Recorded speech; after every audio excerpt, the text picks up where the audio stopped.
Hey yo, welcome to the Godcast. I hope y'all are buckled up because things are about to get weird. I don't understand why you chose me. You want to change the world, son. So do I. Where are we at in terms of history on the timeline? Where are we exactly? I'm just trying to uncover the truth and bring forth what I can see as the truth. The Bible seemed to be predicting more things than any other conspiracy theory type information, Look, one thing's for certain, that there is so much power in the name of Jesus Christ. That I know for sure.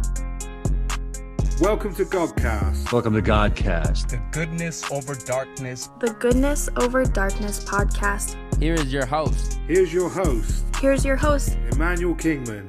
Emmanuel Kingman. Welcome to the light. Welcome to the light. Welcome to the light. It's showtime. What is going on, everybody? I am your host, Emmanuel Kingman. Welcome to Godcast, the Goodness Over Darkness podcast. I am alone today for the intro again, as Mimi is still continuing to work like a mad woman. On today's episode, I had on special guest Ryan Aleckszander, and Mimi was also not a part of this conversation. This conversation was just mind-blowing. Really, when it breaks down to it, Ryan blew my mind in a way that maybe I wasn't prepared to have my mind blown. So not only does Ryan present the case that Tartaria was founded, not built by the Tartarians, but also that maybe nothing from the years 0 to 1000 as we know it actually existed. And maybe we're closer to the year 1000 than 2000. Maybe there's 1,000 years added into our timeline. Maybe.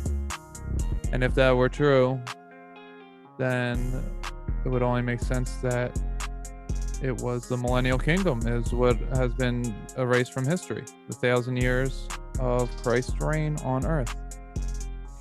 I don't know. There's a lot of the weird stuff that happens.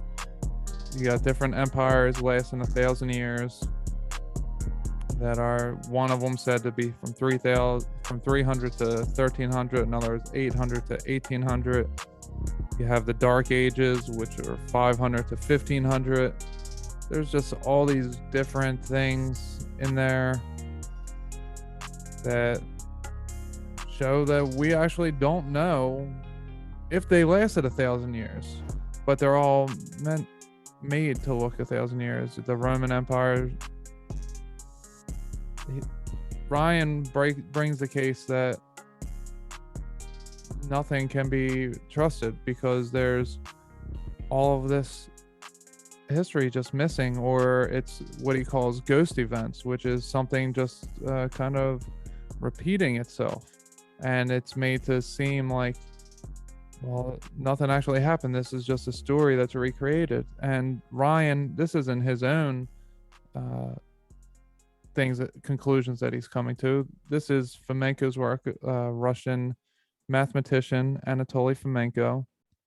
He has been working on this type of chronology for 40 years, and there's all throughout history we have different historical characters who talk about different things that don't add up. Isaac Newton famously having similar thoughts in that there were these ghost events or repeat events. Now Fomenko takes it pretty far. He says Jesus maybe existed not that long ago, that it wasn't 2,000 years ago, maybe it was 1,000 years ago. Maybe it was a couple hundred years ago that giants were here and Jesus was here. Maybe. That's interesting. Now, this fits into Tartaria in a new light, and it gives my ideas all, it's pushing me in all these different directions. I don't know exactly what is going on with it, but I think Tartaria is probably has just been stolen, and it's probably stolen from the Millennial Kingdom. Honestly, that's the way that it seems to be working out in my mind, anyway, and that the rapture occurred already. That the giants all died off, and now what's left is their children, the remains of their children, and it's all like going to be one big sweep, that the iron in our blood will overtake the copper in our blood, as we are beings that are mixtures of two races, and God wants to call everybody back. And everybody needed to have the iron in their blood so that the Holy Spirit could be in them, washed by the blood, as they say in Christianity, washed by the blood. If you see it through those eyes, then you can maybe see what that actually means and how it got perverted. We don't need to actually wash ourselves in blood. It's the blood of the Holy Spirit is in all of us now. So that's a strong possibility in my mind that that the sons of God had ruled on earth, the millennial reign that has occurred. Maybe it wasn't Jesus himself coming back. I don't know about that just yet, but when you look at all the different artwork that's around in the 1200s, 1300s area, you have rulers, kings all over the world that all look very similar, look similar to, I'm wearing my Jesus Save shirt right now, and it has that same look, the European Jesus look that is so famous in all of our depictions of Jesus. Is it because they were actually sons of God? Is that why all these rulers, kings in France and Russia and England, I mean, they're all over the place. I don't have anything off the top of my head that I, I don't have them all off the top of my head, but you can look this up. And they all lived around the same time period. And they all look very similar. And I've seen videos where people say, oh, that's just Jesus being called different things in different places. But I think it's probably the sons of God is more likely what they would be called, more accurately, be called the sons of God, and that they all had kingships all over the world, and they had the divine right to rule because they were actually sons of God, which we may know as angels, but physical incarnated angels. And I think the same thing is happening now. Maybe time repeats itself on 1,000-year loop or so. Maybe there's 1,000 years of Christ, and then maybe there's 500 years of Satan, and then another 1,000 years of Christ. I don't know. But it seems like what's happening now has occurred already before. Something to this effect, anyway. It's strange. It's a strange world. That is certain. I don't know, what is going to happen. But this one really just blew my mind. I have had a couple in a row now. It was about biblical prophecy type of things. And now this with the alternative history. It's just, the millennial kingdom to me seemingly happened. It's more likely that it happened than it didn't.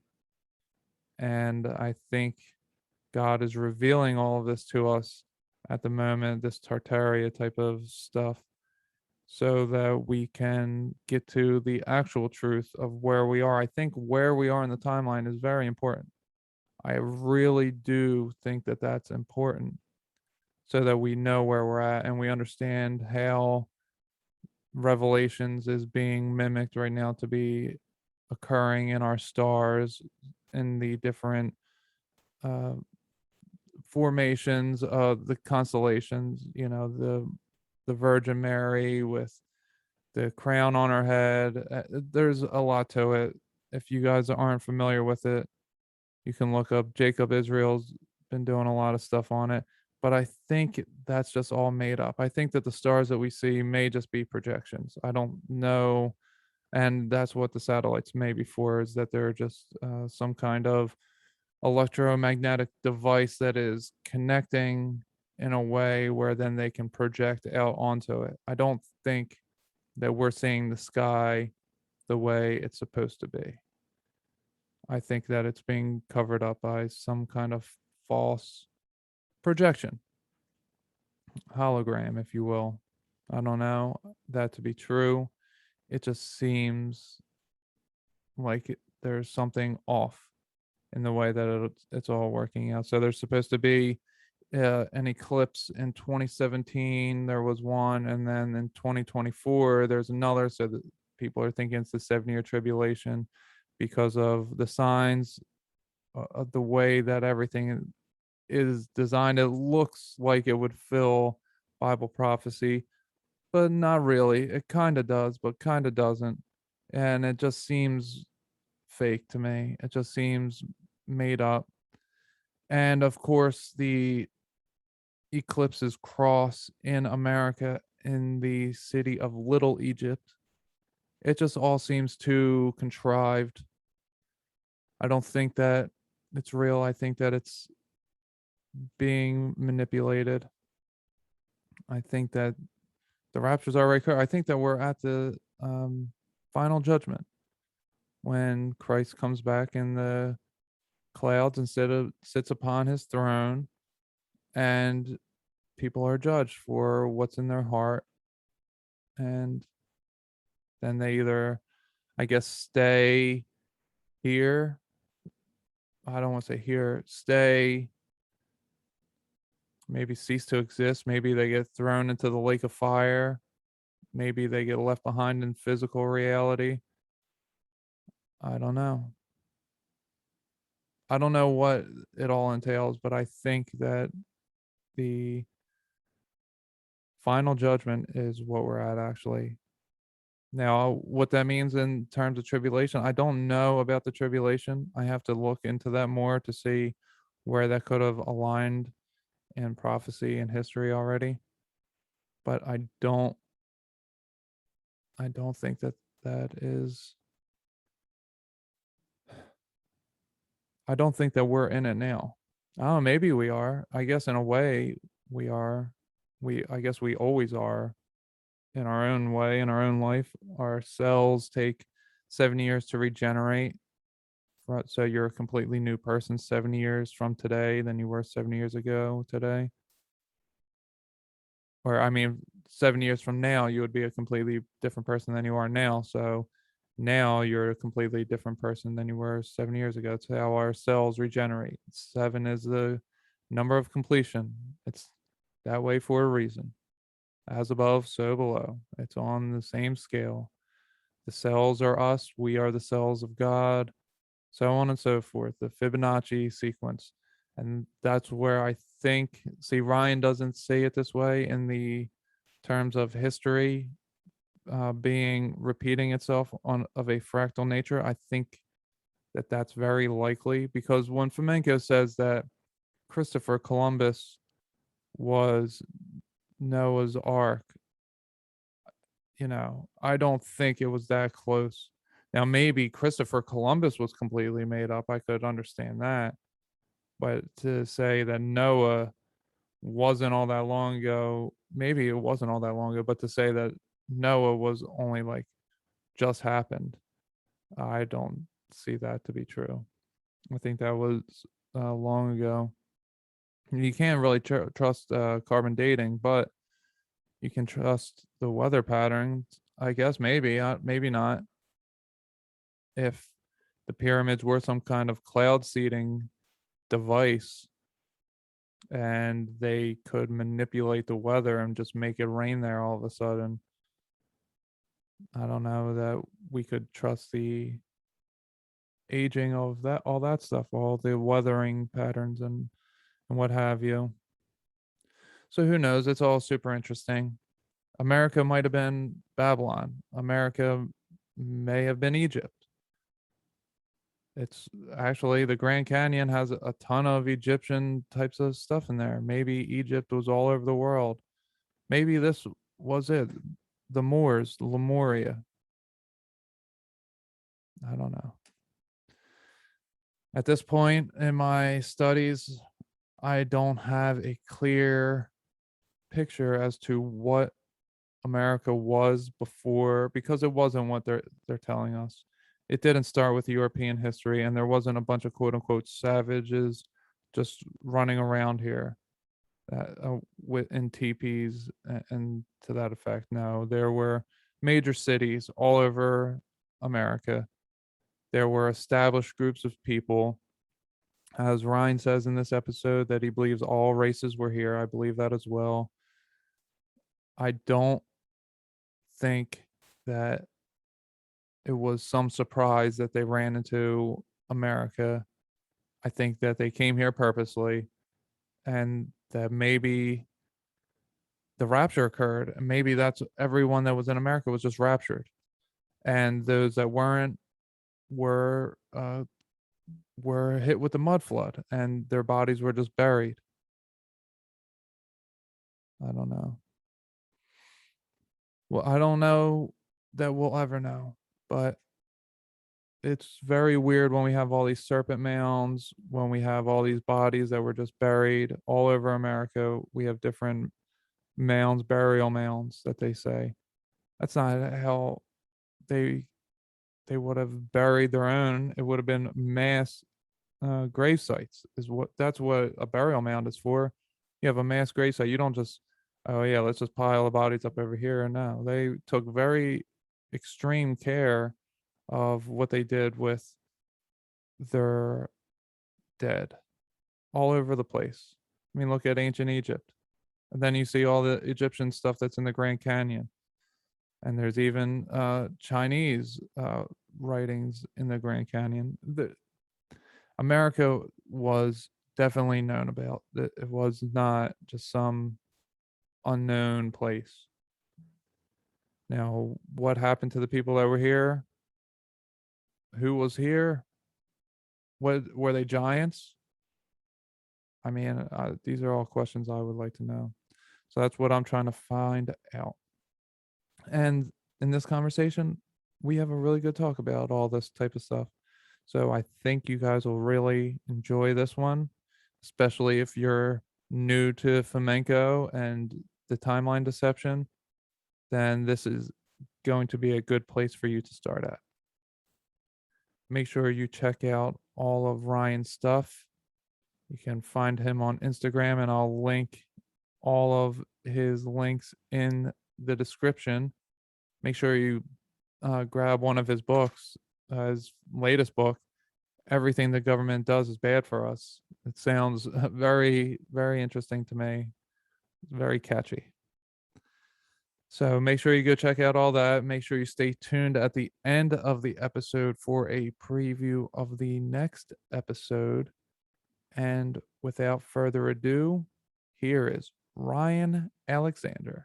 Hello, everybody. On today's episode, I have on a guest who has been studying history, art history, and has come upon Russian mathematician Anatoly Fomenko's work called New Chronology.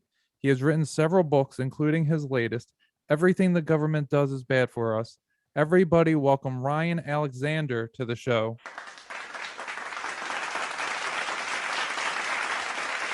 Welcome to the show, Ryan. How are you, my friend? Oh, thank you so much for having me. I'm doing good. I'm excited to talk about revised history. Yeah, that's definitely an interesting topic, and it has been making the rounds as of late. So how did you get into the revised history? Well, the conspiracy world, if I can call it that, we call it the truther community these days, but it's always been the conspiracy world to me.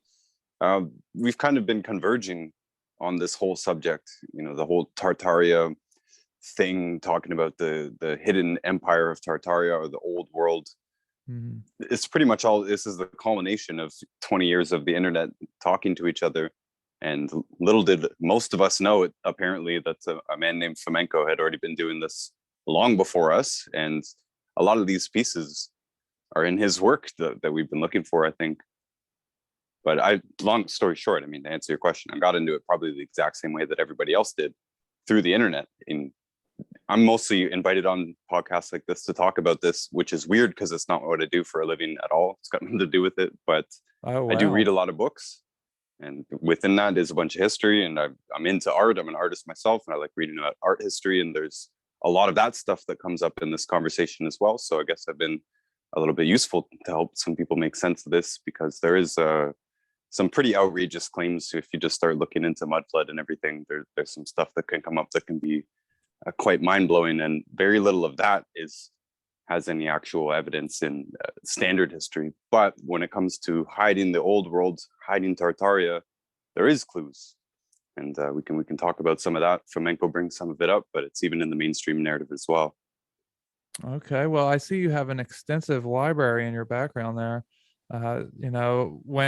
When somebody reads as many books, I find that people that are reading old time books are uncovering information that was so common not too long ago. Different things, maybe not all of it is completely common, but this covered up history that we're talking about here, when we start looking into these different pieces from that era, when you're actually the one reading it, you can find the stuff much better. So I hear a bit of an accent from you. So where are you from? What's a little bit of your background that maybe what has led you to the conspiracy point in your life to begin with? What was the first couple things that got you thinking this type of path? Honestly, I can really pinpoint it. Back in 2007, a movie came out called Zeitgeist, the movie. Okay. And part of that, the middle part of it, was about the 9/11 conspiracy, and then it ended with false flags. I was 17, 18 years old at that time. I'd never heard of any of this stuff before at all. I had started reading at that point. I guess I was in the bad crowd when I was a little kid, but around 16, I kind of quit that whole entire life, and honestly just started reading as a way to have something to do. Life is boring. You quit the party scene. So I just started reading and reading. And Zeitgeist kind of blew my mind, but there isn't that much in books that really lines up with that. You really have to go far out of your way to find books that will uncover the truth.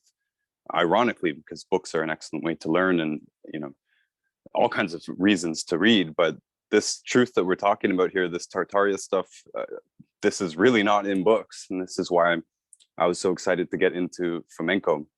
He asked where I'm from. I'm from Canada, but I've lived all over the place. I lived in 5 countries, 4 continents, like 25 different places all together now. So I've got a fair bit of, Wow. world experience. But wherever you go in the world, they're all taught the same mainstream story. So there's, no matter what, when we're having this conversation, it is sparse. The books haven't helped that much, other than to realize that there is a cover up possible. You can tell that from what we're told. We're told of the Dark Ages lasting about 1,000 years. It's the same in art history, by the way. They say there's an art 1,000-year gap, so to speak. Dark Ages, which I don't believe at all. But that lines up with part of what we're saying. This whole rebirth thing of the new world pretty much lines up with the end of the Dark Ages. That helps us out a little bit. I feel like I'm definitely over answering your questions here. No, you're fine. I mean, I love everything that you're saying. So you've traveled around quite a bit. Have you been doing the field research in all your travels, going to the different places and checking everything out firsthand? Well, the whole mud flood and the red brick mystery, the windows being buried up and everything like that, I just became aware of that probably 3 years ago. So within that time, I have moved around a fair bit, but everywhere I go, I see these clues. Specifically with graves, I got into looking at grave sites, and I've been looking for a grave beyond 1850. And this might be a little bit too deep just to jump into. It's a small part of the mud flood theory is that, if our civilization was buried or wiped out somehow, some natural disaster, then we wouldn't have graves from that time. And that's the truth. So I've been going around the continent, America and Canada, looking at graves, and that's one of the things I have not found yet. Wow. Legitimate grave beyond 1850. There's lots of replacements that are more modern. They're clearly more modern that give older dates. There's lots of memorials, statues, things like that. But looking at the actual gravestones, actual burials, and any of the registries that are available. I've never found anything beyond 1850, which is Wow. a bit weird. You invited me on sort of for another experience, another podcast that I was on, and we were talking about the date 1780, and 1776, 1773.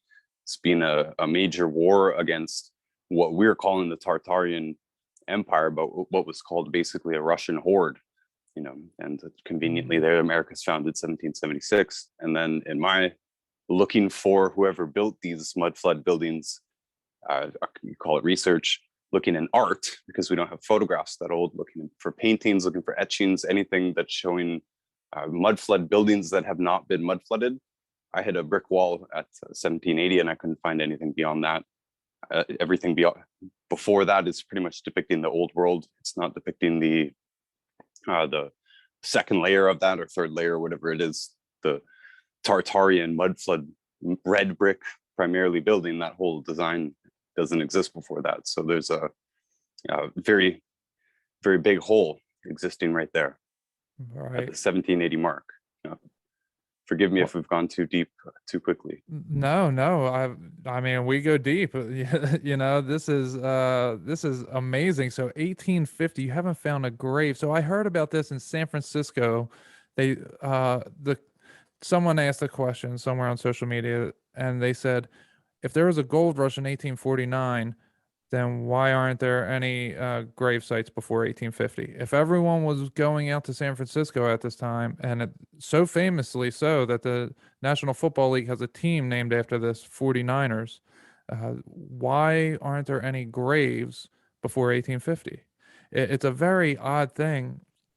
And I do actually have the opinion that God ended the world for the second time due to fire in the late 1700s, and that maybe we're in the timeline that Satan is loosed upon the earth, and it has to do with the Carrington event, this year without a summer, the World War in 1812 that wasn't called a world war but called separate wars, just France involved with every one of them.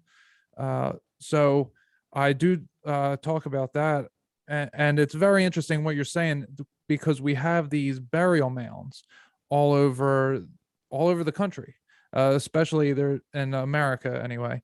And there is a area in Western Pennsylvania and Eastern Ohio that really has all these different serpent mounds. And what is your take actually on what was in America pre 1773, this Russian horde that you're talking about? Were these Tartarians, did they come take over America from whoever was here prior to that? Yeah, and let's go back a little bit further first. Okay. I mean, to be clear, there's definitely a separate, megalithic civilization, the old world, we can call it, because a lot of this alternative research is focused on things like the pyramids and Göbekli Tepe and other, ancient things that we really don't have answers for. So we know that there was grand civilizations in the past, and definitely in America, the Americas, south and north, are covered in pyramids and, like you're saying, burial mounds. There's lots of Egyptian artifacts that have been found in the Grand Canyon and all around America. So whatever the old grand civilization was, it definitely spanned the whole world. And when it comes to the Tartarian civilization, which is much closer to us, that those wars, what you're mentioning here, 1812 and the Civil War and all this, we're saying that a lot of this is still covering up the last battles, the major battles of defeating the Tartarian Empire. When it comes into mud flood researchers, there's a lot of people pointing out old maps of America and how incomplete they were. But there's a lot of mud flood people that are saying that California was an island because it was depicted as an island. But Fomenko brings light to that. I really like him clearing that up, that it appears much more likely that the North American continent, at least the west and northern parts of it, as well as pretty much the entire continent of Eastern Russia, Siberia, which is Tartaria, and it was called the Great Tartaria. That was the country's name before the final wipeout in the late 1700s. But So that was off limits to the ruling elites, the people that still rule the world today, the people that made those maps, that made all this Renaissance content. The painters that we're familiar with, they all belong to this society that defeated Tartaria. But we had very poor maps of the Tartarian geography. We weren't allowed there. That's basically what Fomenko was saying. And the reason that we depicted California as an island is because we genuinely didn't know any better. If you look at those same maps, South America is mapped pretty well. The Caribbean's mapped pretty well. We know where things are, but it looks like we just flat out were not allowed in Tartarian territory. So again, that being the west and the north of the North American continent, it does make sense sort of with the stories that we're being told. We landed on the east. It took us quite a long time to do the gold rush thing, or to go push out west. That was much later on, after. So do you think nobody was here when Columbus came? No, I think it was other than the natives. No, it would have been full of people, and those natives would have been black. They would have been white. They would have been a mixture of all the races that we see, which is what apparently the old world was, and that's exactly what it would have been in the Americas. And this was pre-Tartaria. This would have been the end of Tartaria. The end of Tartaria. Right before that, most of their major territories and the actual countries themselves that were called Tartaria, Great Tartaria, Chinese Tartaria, these were erased from the maps, right after 1775, basically the end of the last war with them. But that's not very far off from 1812. It's not very far off from 1850. So I imagine that although the major territories were conquered, there were still resistances, and there was an awful lot of cities that were already fully built.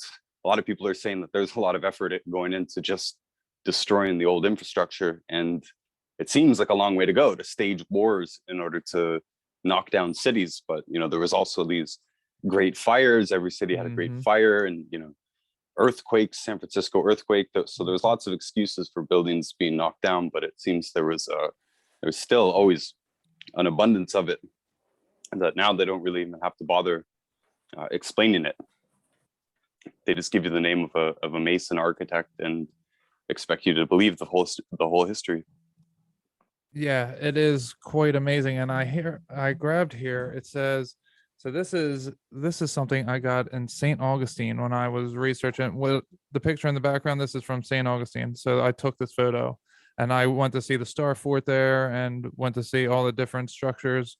And when I'm there, I'm at where was it? The Fountain of Youth, their gift shop. It had this paper that says the San Francisco fire and earthquake in 1906. Like, what's the odds of this paper being in St. Augustine from the Boston Globe, or Boston Post, an original thing? It was so weird. And that was why I was there. It was like, this is, God giving me a sign that I'm on the right trail. It's so interesting that these World's Fairs occurred about 10 to 20 years after each city had a major fire. And these fires weren't just any normal fires. They were completely just obliterating concrete buildings, apparently. And if you are trying to rebuild society, okay, let's say you have the World's Fairs in order to bring in people who want to come spend their money, right? Tourism reasons. Then why spend the money building up temporary structures and then knocking them down immediately?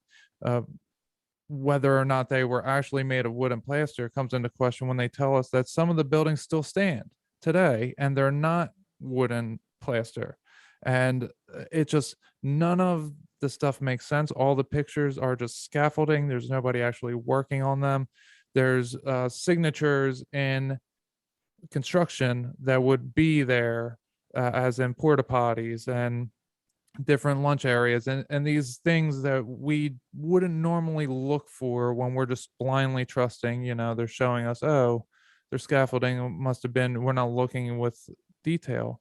But when you're starting to search with a keen eye, you can come up with these things that you're talking about. So I'm very interested in the people of America that were here before Columbus got here. I've heard that maybe they were the Moorish people, the Moors, that maybe that they were mostly black and they were giants.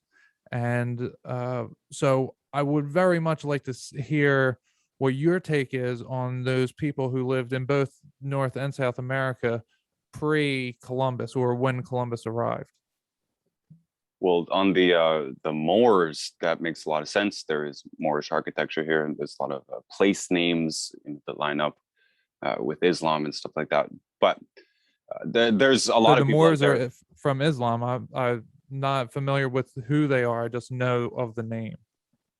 Yeah, so I mean, there's a lot of people, and most of them are actually, they're Black and Mexican, by the way, who are going into this conspiracy that Black people were already here, basically, in huge numbers, and the slavery thing doesn't add up. The from the original amount of- Hebrews. Yeah, so there's even people, saying that America is Egypt and this sort of thing. There's a good case to be made for it, but most definitely Black people were here, and it makes more sense to me that they were here in the numbers, that they still appear in, but not that they were brought over in boats for the purpose of slavery. I think that's part of the false narrative that we all were sold for various reasons. Right. But I think it was definitely a melting pot. And you see that even in old Japan, which was part of the Tartarian Empire as well. It's just another reason why you had poor maps of Japan as well. You mentioned giants, right? So they do seem to be multicultural places, and part of that multiculturalism includes the presence of giants. This it's there in footprints. We have footprints as well, but it's also there in the architecture. A lot of these doors are double doors. They're human size, and then they're giant size at the same time, to allow both giants and regular sized people to use the buildings and to use the doors. And that's one of the things that causes you to dig. There's no real reason for us to have built all this literally giant infrastructure, and it seems more sense that giants were involved in the construction and that giants inhabited it as well. And so there is some fossil evidence, fossil being anything that's in rock, so we do have some fossilized footprints and stuff like that. And some of this gets mixed up in Bigfoot researchers, but that could be a thing as well. But I don't think Bigfoots were living in our society. I think that's a completely separate race, and that would have been part of what was looking to be erased. Could they be hairy giants, leftovers that have just moved into the forest, and maybe they have maybe there are a few Tartarians and we have been calling them Bigfoot or maybe the conspiracy theory has been put out that there's Bigfoot to cover up the fact that there's some remaining giants who happen to be very hairy and smelly because they live in the woods? Well, there seem to be completely different species. More recently, there was an American team in Afghanistan. I think it was like 2013 or something. But they reported a giant. They found a giant in a cave system, and it killed some American soldiers. That's why they were sent in, and it killed one of them with a big spear. Point of the story being that they described it as a very large humanoid with an extra finger and extra toe. It was not like a Bigfoot at all. It was not like the the grass man, Ohio grass man, or anything like that. Those seem to be completely different species. Okay. And no, I don't think the giants would have went off into the woods. If anything, they went off into some landmass that we're not allowed to, or they were wiped out. We're talking about. Are we talking about Antarctica? I would go more towards the North Pole. Okay. There is Greenland? continents. There's continents, at least on old maps. There's 4 continents beyond Greenland. They call it the land beyond the north. Yep. So that's a possibility. We don't know. All we know is that it's on old maps. People seem to agree that it was there, but of course there was lots of mistakes on old maps as well. It's just a very weird mistake to have when no one has supposed to have been up there anyways, and they all decided that there was 4 continents that looked just a certain way up there. Yeah, it's very odd. We live in a place that the largest landmass on this place, and there's only 7 of them. We're not allowed there. To me, why this hasn't been figured out by humanity earlier, maybe, I guess it wasn't a concern. Maybe we're the byproduct of a time and place where we can have larger worries than just putting food on the table for our relatives. So I don't want to, take away from anything, because we don't know what it was actually like all that long ago, because that was also mapped as Tierra del Fuego, which is now just a part of South America. And they call it the land of the giants right there. And was that Patagonia? And Argentina is where the Nazis allegedly went to. And now there's a race of Argentinian, white skin, blonde hair, blue eyed twins that are running around, but they're completely South American.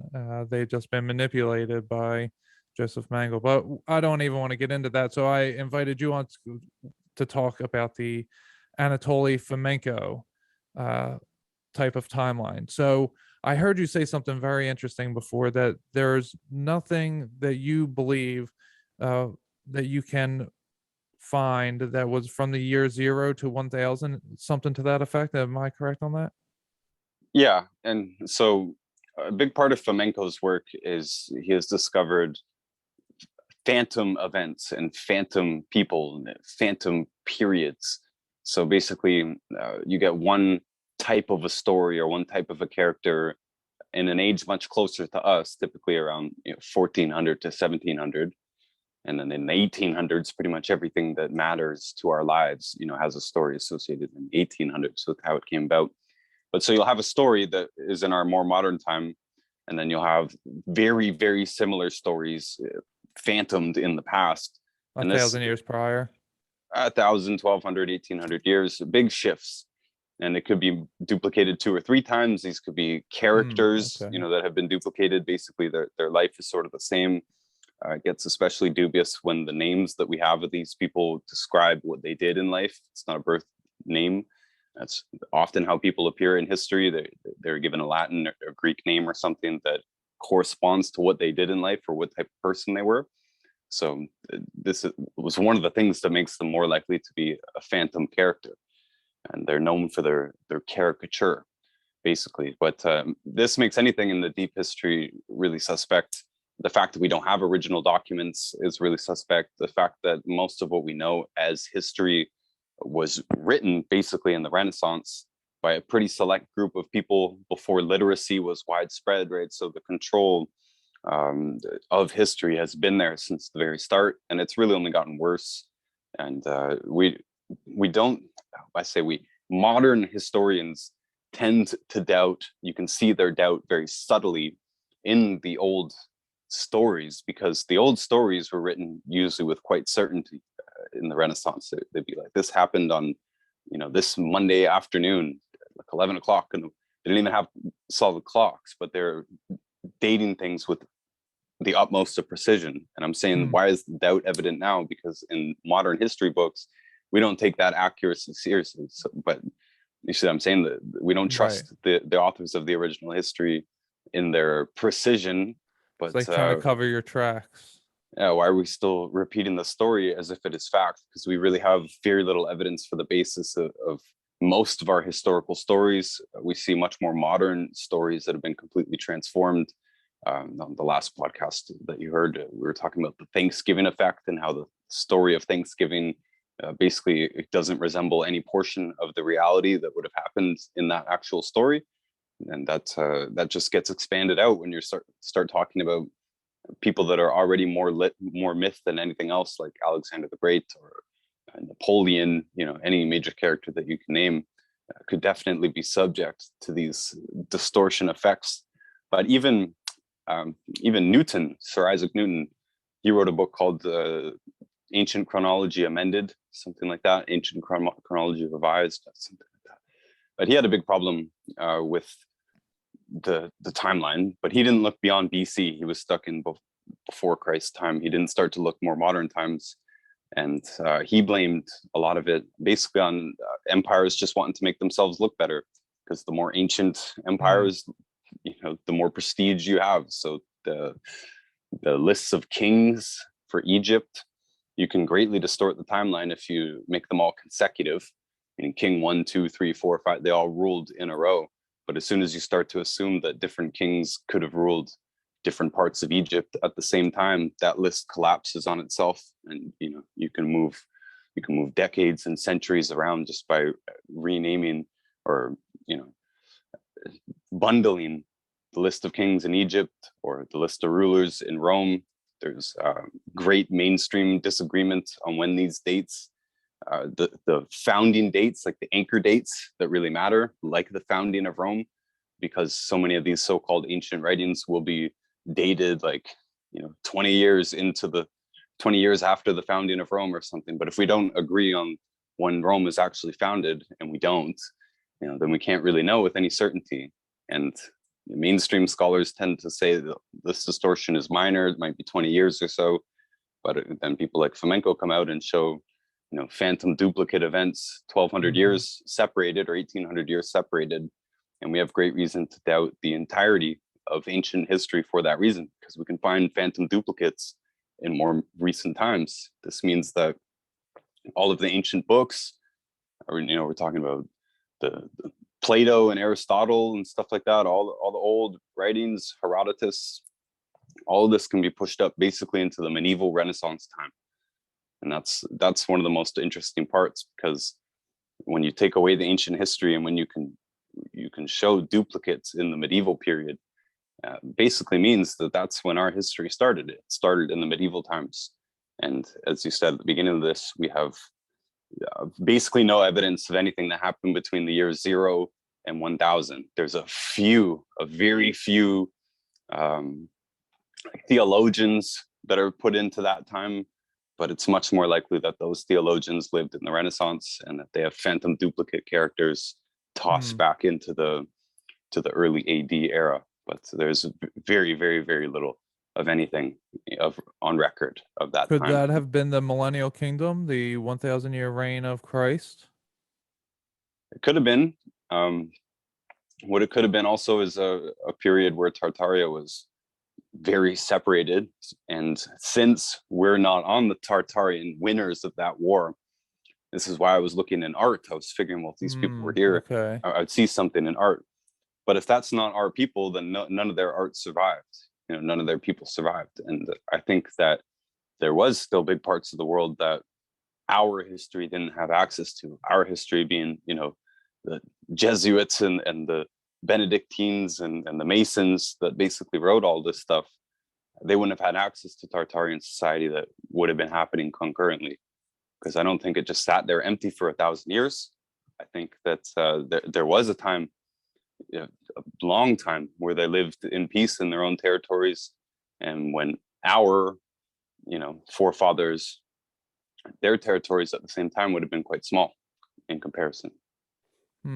Wow, this is mind-blowing stuff. So how does a Russian mathematician, for my audience who may not be familiar with this at all, how does a Russian mathematician get tasked with doing this? Was it the government that tasked him? No, it doesn't look like anyone tasked him. It looks like he stumbled onto it. He wasn't, like I mentioned, Newton. There's been people in the past that have questioned the chronology, and some of them are Russians, right? Now, when we're talking about Tartarian, it's no accident that he's Russian. Well, number one, he can read Russian. Number two, a lot of the documents that would be talking about the Tartarian empire would be written in Russian and Turkic is apparently what they spoke, variations of those two languages. So he has access to a lot of really original documentation, if we can call it that, even though it would have been distorted by the winners. Remember, everything that we do have that officially survives has been either censored or changed by the winners of these conflicts. But anyways, Tartarian is Russian, is what I'm saying, right? So it's more likely to be, I think, a Russian that did stumble upon this. He happens to be a mathematician. He's applied some of his mathematical skills to this. This is part of how he found out the phantom duplicates mathematically, because he would assign values to things that happened in certain years. He would look for patterns in that graph, and he would look to see if he could match that up with other parts of history, and lots of them do line up. So it looks like lazy writing. History looks like a lot of lazy writing, and it looks like it was modeled. Think about it. There's writers. We know there's only a handful of writers. That's not a conspiracy. There was only a handful of people who were officially in charge of writing the first versions of the chronology. They were living in the later Renaissance. All the stories that they would have had direct access to in their lifetime and their place in the world would have been mostly Mediterranean stories of the medieval times. So that's what got transplanted back when they're writing out these other epics in history. So was Greek and Rome at the same time, and Egypt, were they all at the same time period? The thing that is most likely is that all of them would have been brought up closer to us. And there's lots of this phantom duplicate stuff in Greece. Besides Fomenko, one of the books I recommend is called Redating Ancient Greece.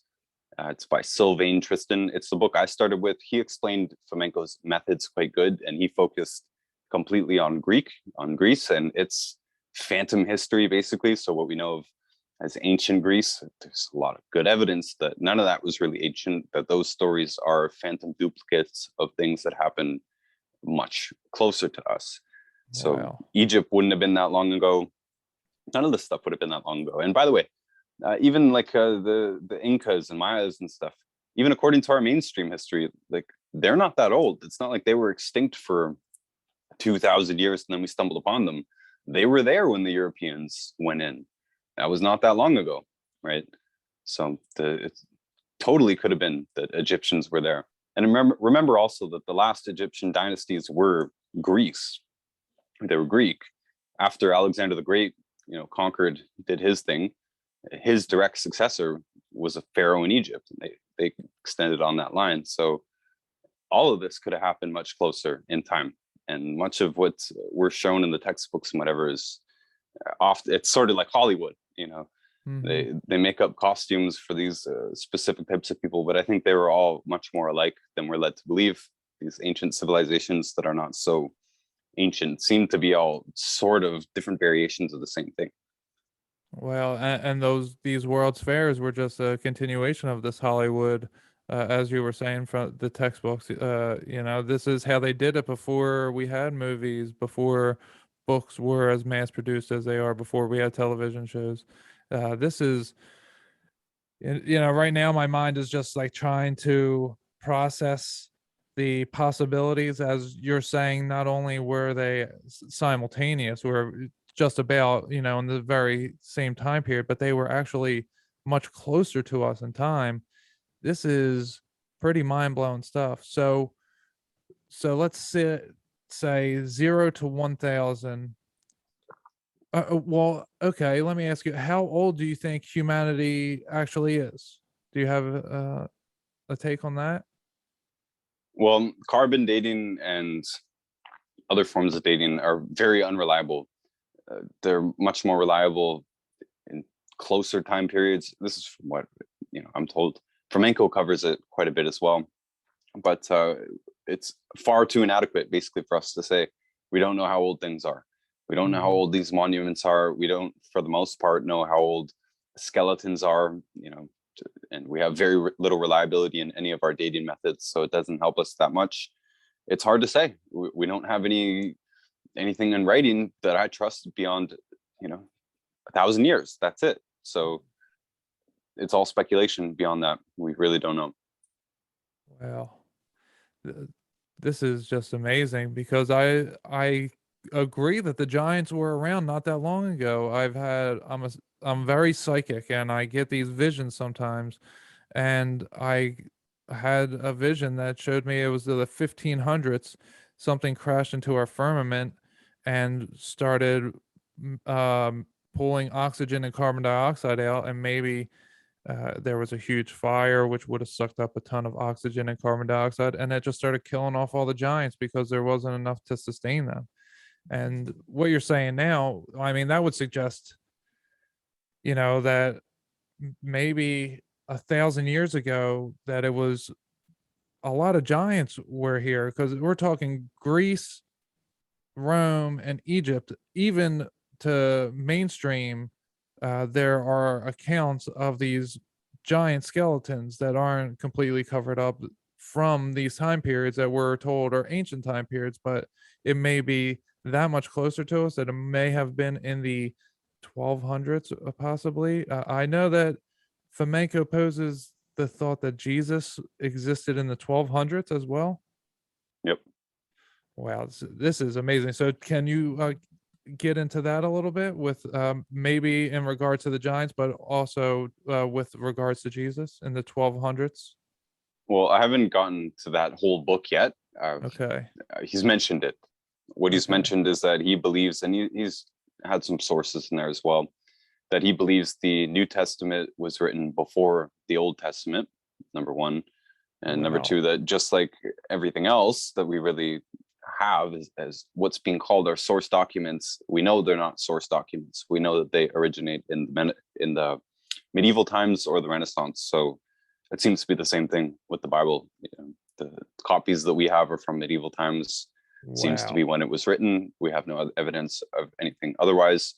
I'm not religious, so I know that's the big thing though, because it pushes all three of the major religions forward substantially. And I'm not there's a good religious chance. at all. So just so you know, like I'm into Jesus, but I'm not into religions. Just so you know. Well, there's a good chance that most of the main characters in there are phantom duplicates of some kind as well. And Okay. like the Moses myth has been reported. The Moses story has been repeated in many other characters. Just for one example, Jesus himself, he could have been a character originated in the Mediterranean, in Italy, even Russia. It is a possibility, and the story just became adapted to sell to us later. So the Old Testament, you're saying, was written after, well, not you are saying, but Fomenko was suggesting was written after the New Testament? Yeah. Do you have any insight to that, or is that something that you haven't studied enough? I wouldn't have been able to study it enough. He just mentioned it, and I think he's going to go into it in further books. There's quite a lot of these books, by the way. It can be a little bit intimidating to get into Fomenko because there's a lot of them. Yeah, they're not free. They're not the cheapest books in the world. So I'm chipping my way through them, but I haven't heard the whole entire story out yet. What I do know is that particularly with the Old Testament, it's very hard to make much sense of it from the original documents, given that it was written without vowels, right? So we had to make quite a lot of guesses into what things actually mean. And that problem is always going to exist with these old documents as well. And that's regardless of whatever we think they say now, with huge problems of what they actually say. Right. Now, I wanted to mention giants too, because you're talking about giants being in the 1200s and whatever. They're definitely, put a 99% towards that, definitely. The stories of the giants in the 21st century are credible, particularly that US Green Beret story in Afghanistan. That is at least one example of a credible story of them still existing. There is a few credible videos of them, old black and white videos, but it's within what I would call the modern time, especially one in Japan, a very famous video of a giant walking through the streets of Japan. It looks very real. Most of us can tell, what CG is and that kind of thing, especially old movie quality. It looks real. It looks real to modernize, and it looks like it would be very hard to fake in the time that the movie was actually made. So they did exist in more recent times. That's a for sure. And in Renaissance art, not at all in the modern period. So after that, 1780, that's what I would call modern. Before that, there was lots of pictures of giants, and they weren't always something special. They weren't like rulers. Often they're in the picture just building boats, with regular people, and you can tell that they're giants. Like these artists, we perfected perspective, linear perspective in the Renaissance. Like these people knew what they were doing. They knew how to show size differences and stuff. But there's plenty of depictions of giants and humans just working together side by side. It's completely evident that they're giants. So they look just like regular citizens, basically, is what I'm saying. And this is after the 1200s. So they could have been even bigger in the past or something like that. But yeah, a lot of these skeletons that people are finding all over the world, it's not confined to any continent, they're all over the world. They could easily have been from just a few hundred years ago, for sure. Wow. The flood, does Fomenko mention where the flood, if the flood even occurred, when in time it would have occurred? He didn't mention the flood yet in any detail, but I've read they're mostly Christian books talking about the flood, that they think that there's enough evidence that it did happen. And I would say it's very likely that it did happen. It probably happened concurrently with some other major disaster. I'm not sure exactly what happened, but Right, I there's like definitely know. 30 some civilizations that have mentioned the flood, but to get a time period on it, it's tough. Well, in Utah, we have a mineral deposit. It's basically desiccated seaweed. It's on top of a mountain in Utah. So like we know for a fact that the water levels were quite high, not that long ago. Well, we don't scratch that last sentence. We don't know how long ago it is. We call it ancient. We don't really know. It was probably much further away though than these other events that we're talking about. It's probably much before the Renaissance. I would believe that. That mineral deposit that I mentioned, on top of it's got a 20-foot cap of limestone. 20 feet is going to take quite a while to accumulate. So this would have been both a long time ago, and it would have been for a long time. Those waters would have been very high for a very long time, in my opinion. So worldwide flood, but for thousands of years, very likely at minimum. Not that I know much about geological time. There's a lot of guesses there, but it'd be closer to geological time than it would be a flash sort of event. Okay, that makes sense. Wow, so I'm kind of, my mind's kind of blown right now in everything you're saying. I'm trying to comprehend how everything could be put together, in the sense that so I am very familiar with the coins saying I or a J, and sometimes it's attributed to saying 15 when it says I 500, and I'll say 1500. These types of things. Are there any specific periods of times? Because I know the Dark Ages, they say, was 500 to 1500, and they say the Byzantine Empire was 300 to 1300. There's different 1,000-year periods that kind of overlap. I know there's another one that's 800 to 1800 or something to that effect. That kind of overlap, but not really. Are these all just the same, happening at the same time, and for some reason it's being spread out and presented to us in different times? And what other types of, other than the coins, what types of things are leading us to believe that that maybe something that happened in 1300 was really, or 300 and 1300, that it was just one event and not two separate events? Well, you mentioned Byzantine. Another word for Byzantine is basically Roman. So there's a lot of these old empires that can really be categorized as the same basic thing. Okay. One of the big clues, talking about the coins, I don't know if your audience knows what we're talking about here. So part of the reason that people say the year 0 to 1000 doesn't exist is because the numeral 1 wasn't a common thing to use. People would mark the start of a date with an I or a J, not a 1. So it would be something like I 500, and we've taken that now to mean the year 1500, but it's very likely the year 500. So I don't know why they put that extra 1 in there, but nonetheless, it's there. It's one of the things that instantly gives them 1,000 years, just putting a 1 in there. But yeah, Byzantine and Roman is pretty much the same thing. There's lots of events associated with these, like the ancient Rome and the new Byzantine. There's lots of similarities in the way that they got started and everything. The fall of Constantinople, which is Istanbul, this has happened numerous times, and that lines up perfectly with other ghost events.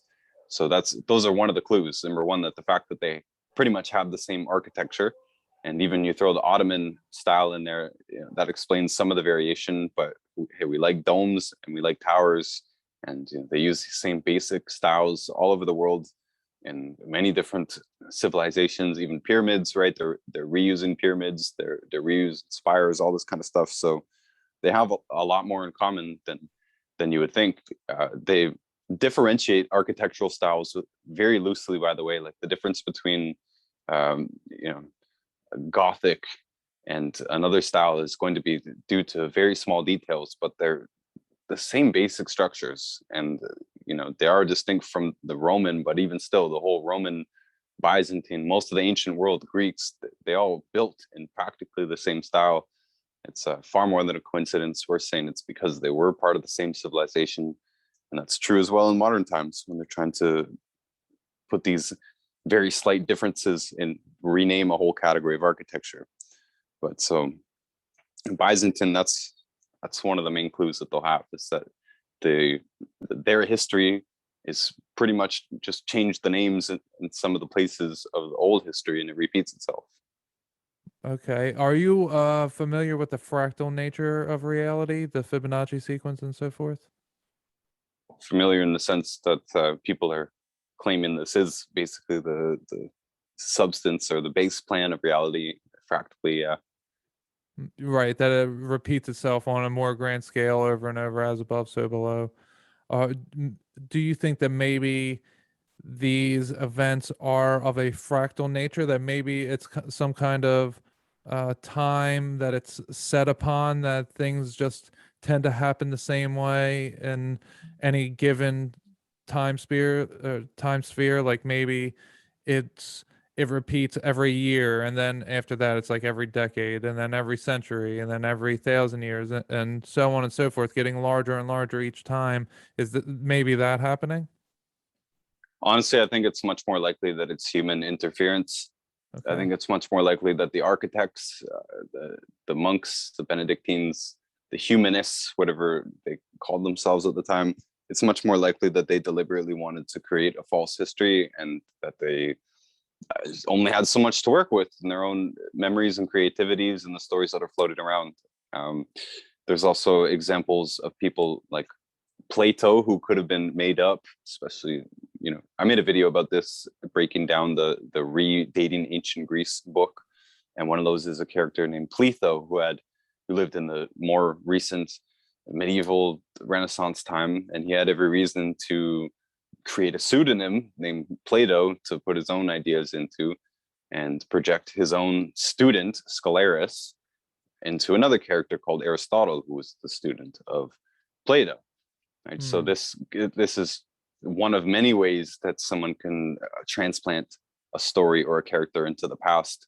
But I do believe it's much more deliberate. That's what I'm saying, that either people had a deliberate reason to distort history, as in the humanists who were writing history, that was their task to write history, or people that wanted to project their own stories, like in the case of Plato, or his ideas, not his stories, or new rulers who just came to the throne. They want to rewrite their own history to blow it up. They will borrow stories from the past, or project their own ancestry back into the past, or project their kingdom back into the past. Right? There's all kinds of reasons why the people who are ordering the writers to do what they do, to glorify their own political agendas and their own countries' greatness, right? There's lots of motivations for someone to order the writing of history like that, and we can't expect them to be perfect with it. It's a huge task to write the history of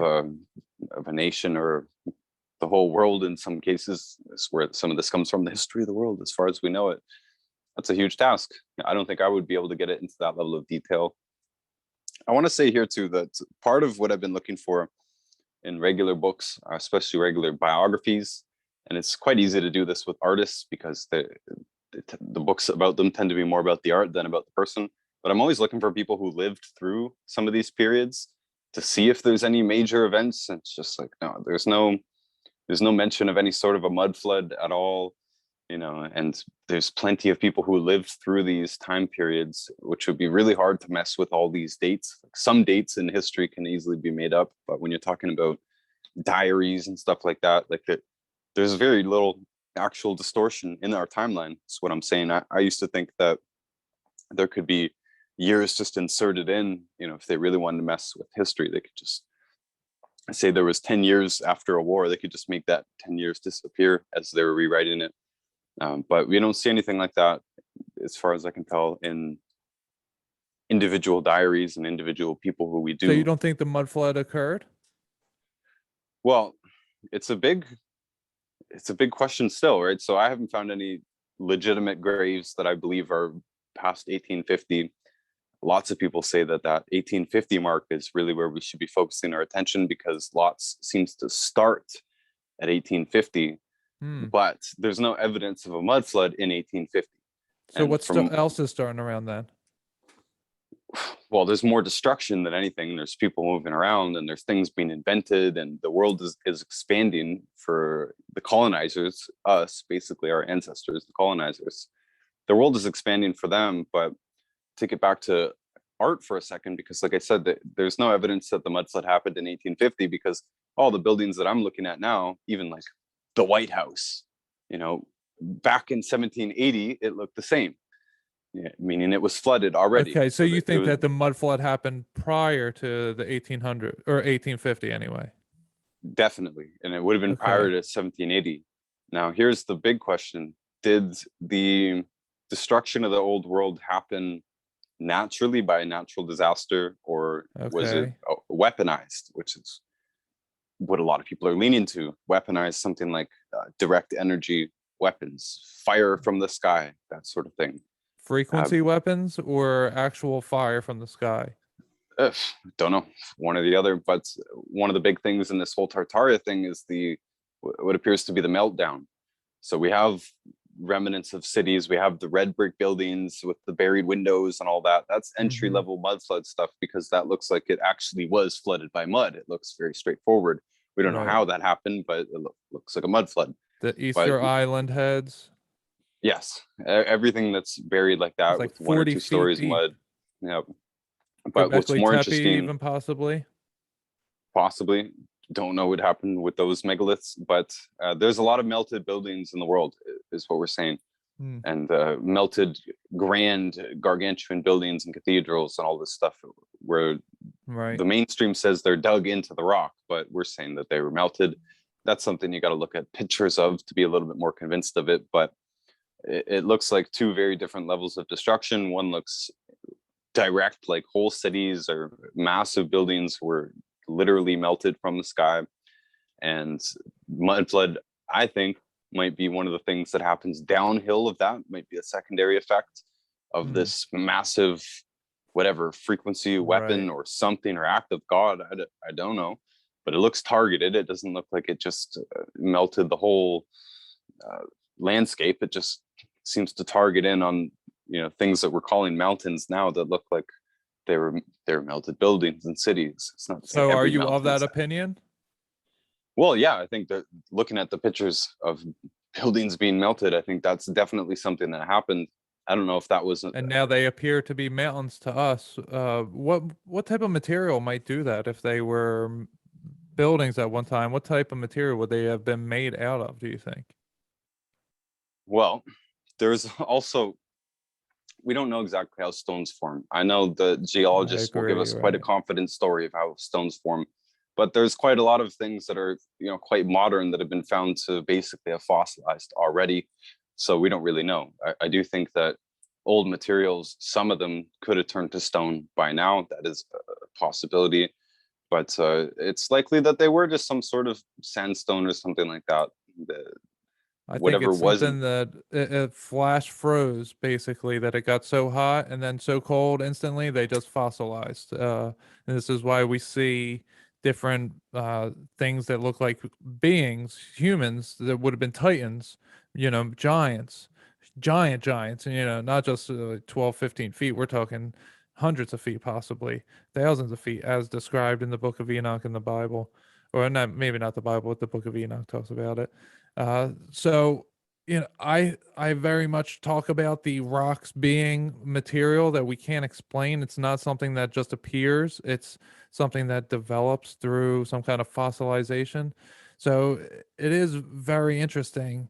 But I'm sorry, I was interrupting you as you were talking about what the buildings may have been made out of.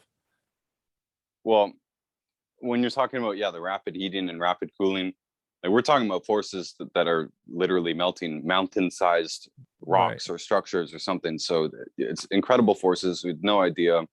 I was not into the fossilized titans theory until more recently. Honestly, I just keep getting sent more and more stuff showing really impressively convincing giant, hundreds of feet long, what looks like fossil creatures, crocodiles and stuff like this. I cover this in my Book of Enoch series. Actually, I have a 3-part series, and I bring up these photos because that's what he's describing.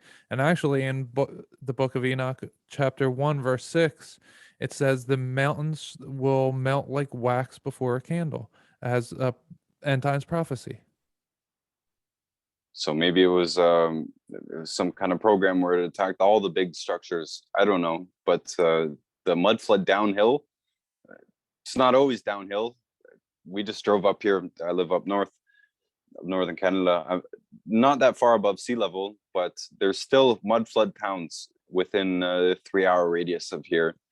So it's not exactly fitting my theory, because what we're talking about here basically is when you look at Google Earth, you'll see it looks sort of like lightning strikes, all over the map. Basically, rivers take the same sort of a shape. Yeah, and when you're looking at mountain ranges, a lot of them have that same sort of lightning bolt scarring. That's what it looks like. Same pattern.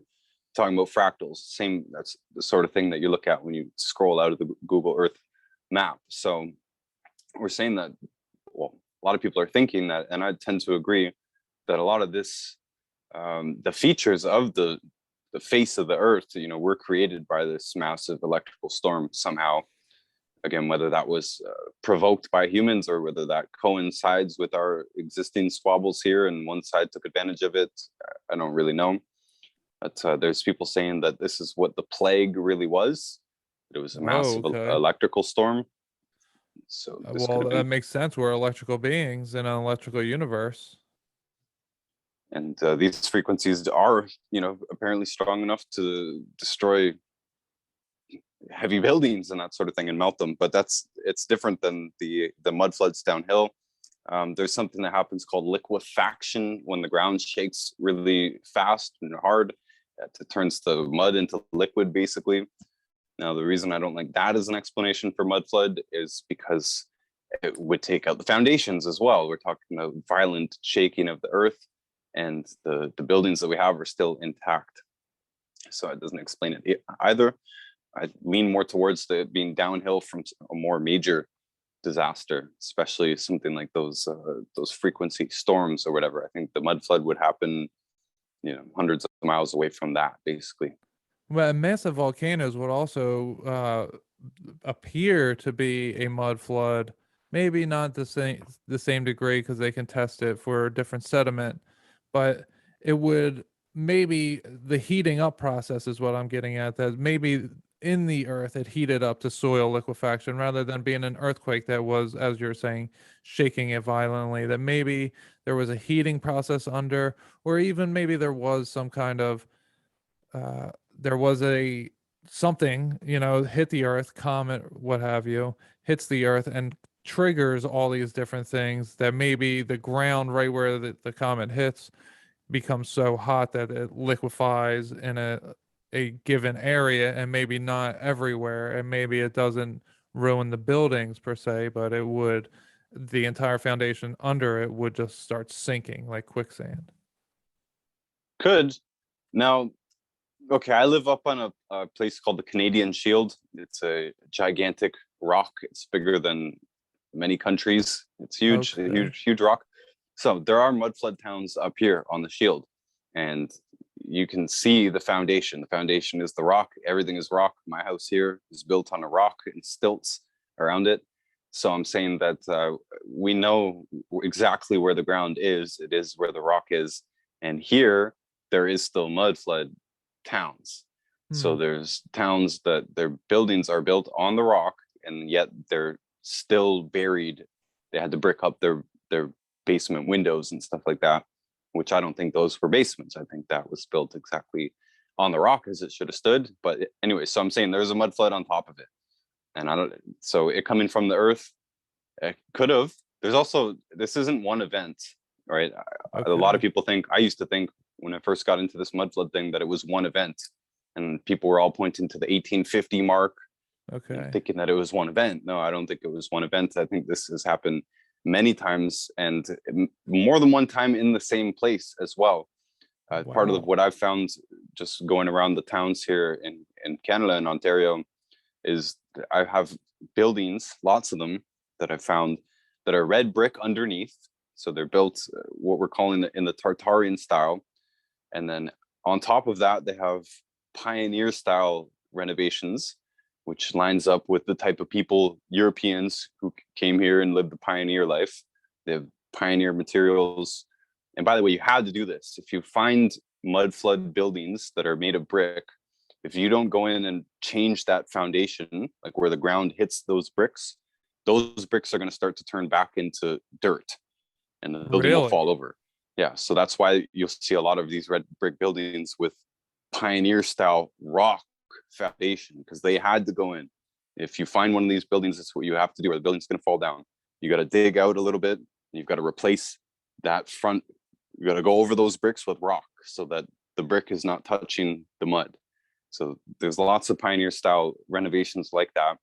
And more than that, there's buildings that I am pretty positive they've been completely renovated in the pioneer style, and then they've been flooded again because they've had to go up and cover up those basement windows again, So, and this is where was this at?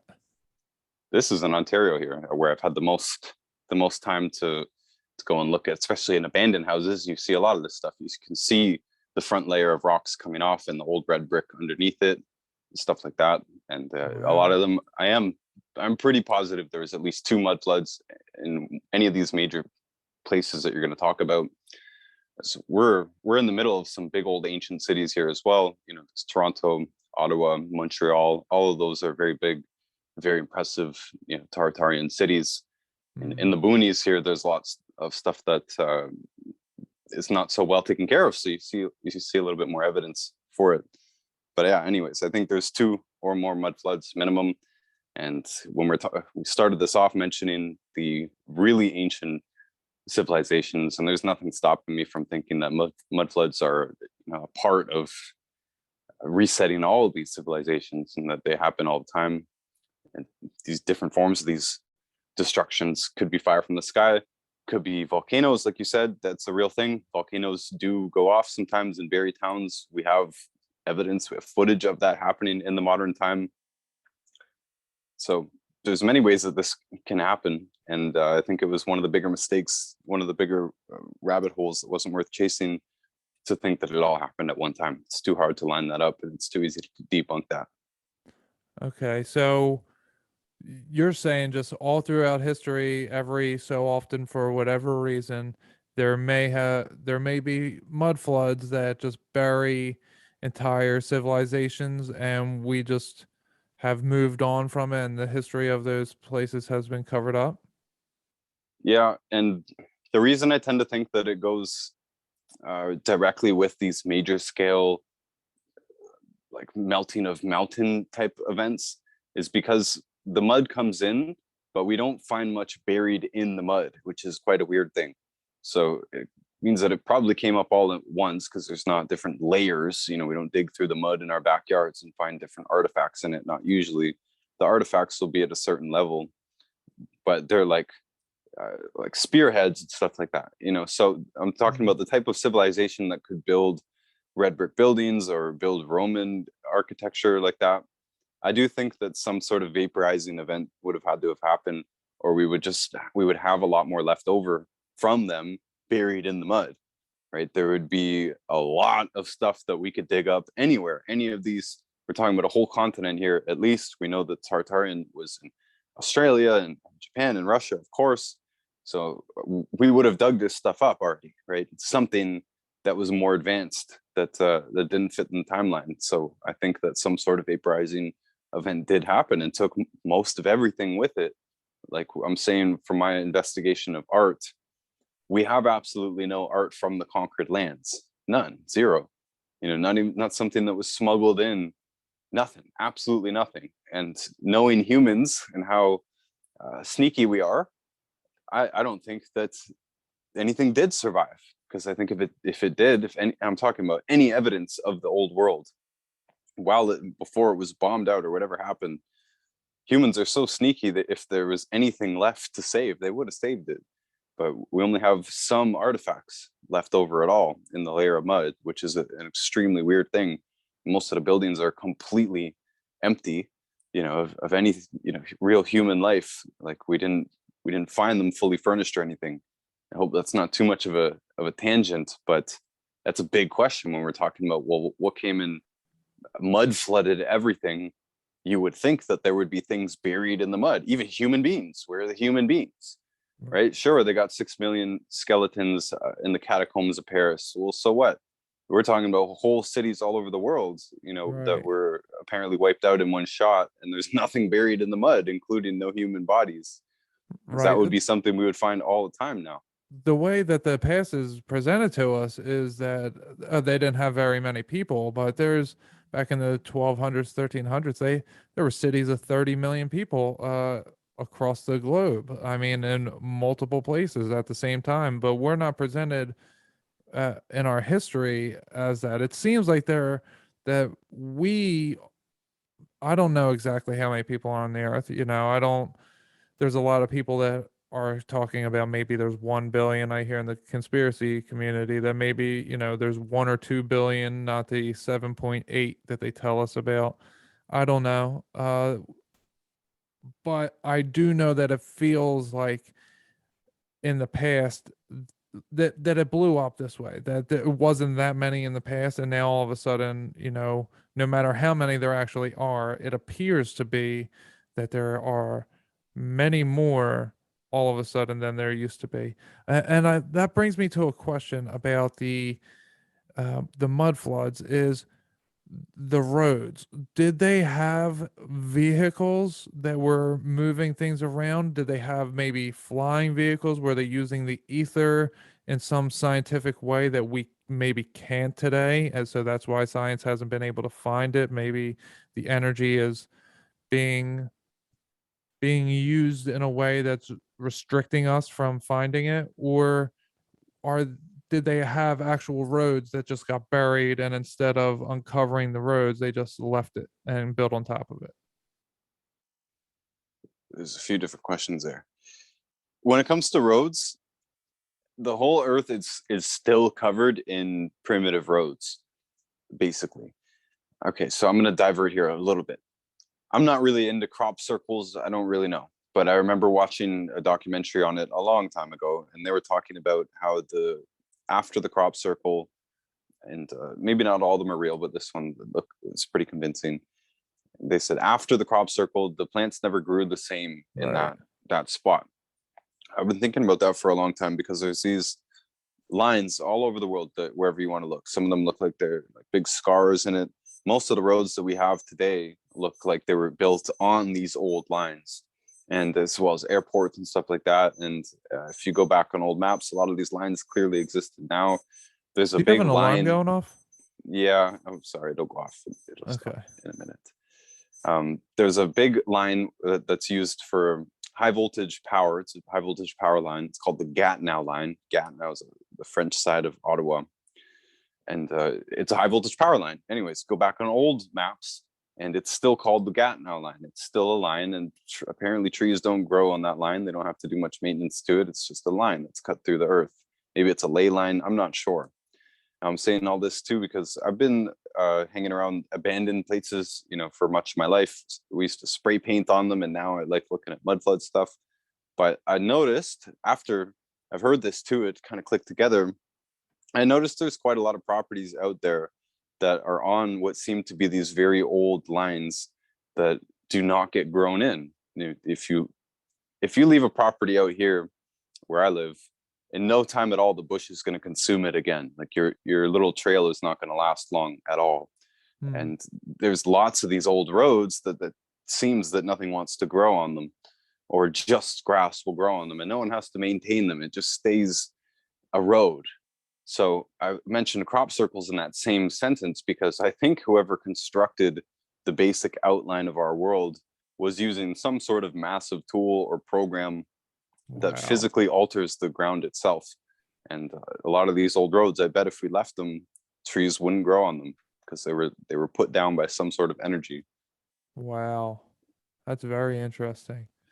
Wow. Are you familiar with the Die Glocke? I'm not. The Nazi bell, the quote unquote UFO ship that the Nazis had, that Okay, yeah. it was in the shape of a bell. And when I look at these structures, these old structures, they all appear to have huge bells, and that their bell towers are now empty. I don't know, but I've had the thought that maybe it could be some kind of charging station up there that they would fly these machines in, and that's where would be these quote unquote bell towers that now now they're built to ring actual bells, but before that it was the bell tower because that's where you parked the Daiglaka. Well, I don't know. There is very sparse evidence of flying machines. They seem to be in the deep, deep past. It seems like that wouldn't be the Tartarians. You asked whether they had vehicles or not. This is one of the things that's always puzzled me, right? I was talking about the mud and its lack of bearing things. That if the Tartarians were really that advanced, did they have vehicles? Did they have any sort of computers? Did they have any sort of power tools or anything like that? Well, we don't find anything like this at all. So I tend to think that we are all inheritors, including the Tartarians. They were also inheritors. They're orphans in a sense. And I don't know what happened with the megalithic builders, but maybe they were wiped out and we're all inheritors since then, because the Tartarians, although they were good at building and they seemed able to harness frequencies from the atmosphere and utilize them for a good life and lots of stuff like that, there is no evidence of bolts and drills and axles and stuff that would allow them to have cars of any sort. It looks like they were using horses. And all throughout the Renaissance, all throughout the medieval time, which is where art starts basically, there is no evidence other than a few people saying it's a UFO in the sky. It might be a UFO in the sky, but it really looks like the medieval time is what we think it looked like. They were building wooden boats, not cars or anything like that. They were very skilled in what they were building, but they didn't have anywhere sort of the same technology that we have today. No. Okay. And so these roads, let me jump in, just right, yeah, these ancient roads that are all over the world that are huge, they span continents. Like, this is essentially the skeleton of our highway system. In any country that you want to name, we can find these types of marks and the types of evidence of landscapes being engineered, circles cut out and stuff like this, sharp edges on coastlines that look manufactured. That seems to be from a civilization long before Tartarian. People are talking about star forts and this kind of thing. I don't think Tartarian people, or whatever many name we can give them, old world, they didn't build any of that. I don't think so at all. They put a layer on top of it for the most part, but I don't think they built star forts. I don't think they built pyramids, any of the megaliths at all, including what I would call a megalith, which would be the base of our road system. Okay, that's interesting. And so I was going to say there's all these now, if you look at it, when you go near rivers, there's all these little S-shaped little, just not even tributaries, just little pieces of the river just coming off. And I think that people would have lived closer on the river, so maybe they could have used boats to get around in a type of Venice, maybe that type of style. I don't know if it would be completely like that, but do you think that maybe it was something like that? It's really hard to say. Okay. The Tartarian world looks fairly localized. I mean, it looks sort of like a mirror image of what we have today. They did congregate in cities. These big cities, New York and Toronto and Detroit and Cleveland, and these were built. A lot of them, like Detroit and Cleveland, they look sort of just like they did, and there's way too many houses there for the people now. They're half abandoned. A lot of these places in America, even last year, I was up in upstate New York in a place called Elmira, and I just couldn't help but noticing how empty the town was still. It's like a full-blown city that was built, a Tartarian city, and they still can't fill it. Half the buildings are still abandoned. So what I'm saying is the Tartarian life seemed to mimic ours. They lived in cities. They also had towns outside of the cities. They also had farmhouses out in the country. And, they have their distinct building style, but it doesn't look like they got around in any fantastic way. Looks like they lived mostly local lives and they traveled by horse, maybe boats as well, but not in a lot of the countryside that I'm thinking of. It wouldn't be wouldn't be practical to move town to town on a boat. You'd be going on a horse most likely. But what is most interesting for me out of all this is that I think if anyone ever got around in cars before us, it wasn't the Tartarians. It was whoever was before them. It was the old world who built the roads. That's very interesting. Yeah, this is such a deep topic. All of the Tartaria type of stuff, all of the megalithic structures, the mud floods, the timeline deception. There's so much here that really you can't really get a grasp on exactly what was going on when you look at it for the first time, and you have to keep going back and look at different angles. And what you have presented here tonight is some mind-blowing stuff. It's putting things together for me in my mind. I've just talked to Gary Wayne the other day, and he's telling me about the Raphaim. And now what you're saying, the Tartarians were probably the Raphaim, and it's it's really putting some stuff together for me. And there was something you said there. I forget exactly what it was. I forget what you said, but it brought a thought to me. But I don't know. Yeah, this is what you've brought here tonight is very interesting, and I am, I'm going to have to sit on this one. The only thing with Fomenko is, to me, I think that maybe some of it. Okay, so my question about Fomenko is that 1,000 years, people are saying that maybe now it's like the year 1021 instead of 2021. Do you think, or does Fomenko tell it that way, or are people presenting it in the wrong way? Do you think that it actually is the year 2021, or what year might it be? Well, Fomenko is a lot more cautious than he sounds when we're talking about him. I've heard a lot of people talk about him, but he should get a lot of credit. I have a ton of respect for him. And for part of that is for being as cautious as he is. Like he's laying out his case like, hey, look, this is what people in history questioned. This is my problem with radiocarbon dating. And this is the method that I use to show that there's many examples of phantom events and phantom people. He didn't say anything about mud flood. He does mention Tartarians because it gets caught up in this faking of history.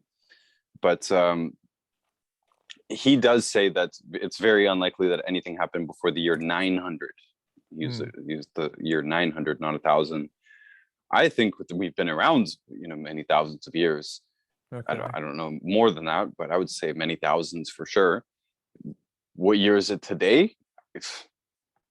If the years 0 to 1,000 didn't exist, then I would say, yeah, we're about 1,000 years into whatever the last major reset was. Now, when I use the word major reset, I mean, that means that we really don't have a history before that. But obviously what we've been talking about is that there was some huge major disruptions in like the 1700s, 1600s, 1700s, 1800s. Either things happened at that time or they were covered up at that time, but things like the no legitimate graves past 1850 on the American continent, something happened, so we have great resets. We got minor resets, but Fomenko isn't so much talking about resets. That's more what we'll talk about in the conspiracy world. He's just talking about the straight up distortion of the timeline and various reasons. A lot of it's speculation. He's not saying, I am certain that this happened. Right, he's saying, hey, this is what Herodotus said, and here's 3 points on why that, doesn't make sense. And there's all kinds of little examples like that. Newton spent a lot of his book going through little nitpicky things like that. This person said they had lunch with this person, so how could they be showing up another 40 years later in the timeline with a different story, and stuff like that, right? Like, hold on, this would have had to happen concurrently.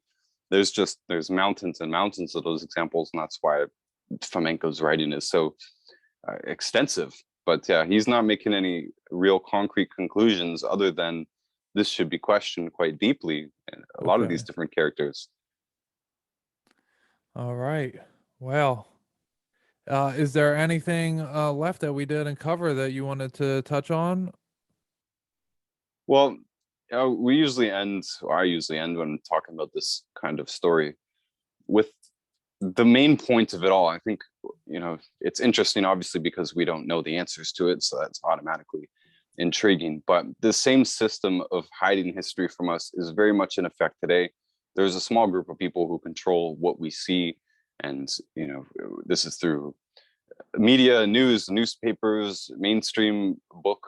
The whole worldview that we're given is crafted and designed and thought about to be given to us for specific reasons. History is the exact same. So you just shouldn't trust history for any particular reason. But when we know how badly the present moment can be distorted in media, you can just extrapolate that and multiply that out for history and assume that the huge majority of it is bogus and that it was written with certain political agendas in mind. And a lot of this is just exercising our curiosity by actually looking into it. But at the end of the day, I don't think we're actually going to find the answers that we're looking for. I think all we're going to do is further confirm that the controlling set of this world has indeed, written us a reality. And that sounds dark and all that, but a lot of the new age people, one of the things that I agree with them is that we can control our reality by turning this stuff off. And it could happen by youth finding out that the media is all lies or that history is all lies, as long as it gets you to stop trusting both of them, right? Mm-hmm. If fake history was the thing that woke you up, well, now you know that you got to disregard every single thing that you hear in the mainstream, because they're trying to give us this continued distorted reality, current history. And this, we could go into many examples, but I feel we're wrapping up here. That current history, we know it's not happening as it's being written down. This feel free to go into any examples you want to. Well, anything we're talking about, we live in pandemic land now. All the original facts and circumstances that happened at the beginning, I doubt any of that's going to make it into history. Conversation gets changed at a whim. Right? We can see this happening in real time. The gatekeepers will change the criteria or the definition of something, and this changes the way that we talk about it. And then the original thing just gets completely lost. This is going to happen with every important historical event, particularly when we're talking about wars, right? The winner's writing the story makes it a completely different story. And all Fomenko is he's digging that out on a much bigger scale, right? For some reason, we think that, well, most of us will think that today's newspaper is totally bogus, but we can believe the life story of Abraham Lincoln, or whoever you want to name, any historical figure. We think that we can draw anything relevant from what we're told about their history. Meanwhile, what was printed yesterday is fake news. Right. You're so right about that. I mean, that is, we don't look at it that way. And to bring it into perspective for people, how easily it is manipulated, that the truth that is presented to us is definitely forcing down the throat, no matter what any opposition says, just clear them out of the path. This is going to be in the history books. That is clearly happening, no matter what you believe or have experienced yourself. Anybody out there listening, we can see that is happening, and it's happened, I'm sure, with everything. And honestly, I can't verify anything outside of my own existence, what happens in the entire world. As far as I'm concerned, these cell phones and TVs and computers we have are interdimensional portals, and we are allowing these demonic lower frequency beings into our universe, and they're manipulating us through these black mirrors, which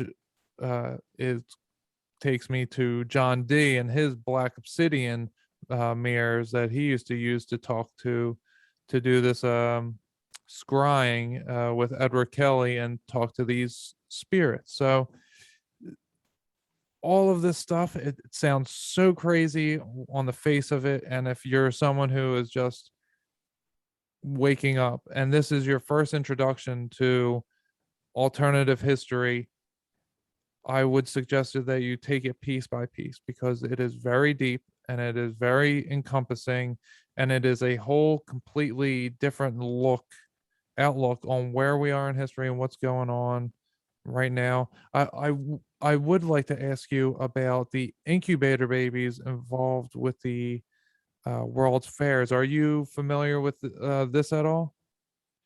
Yeah, well, the mainstream story is that they were just showing off a new type of incubator at these world fairs, but I tend to think that these were actually in operation, and this connects into they say they were selling the babies. You could go to any of them and buy one.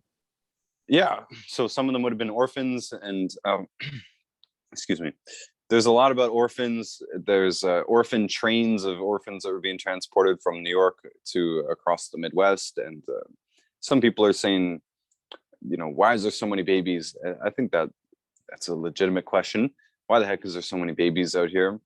Now, the thing I've said before on a few different podcasts, and it's totally speculation, but I was always struck by going around the world that people in one specific place just tend to look like themselves. It sounds like such a kindergarten thing to say. I know when I say it out loud, but like you go to Scandinavia and Scandinavians have a very specific look. Go to Australia, and Australians are apparently, from British stock, but there's a very Australian face. It's very hard to escape from. They obviously have British heritage and culture, but they look distinctly Australian.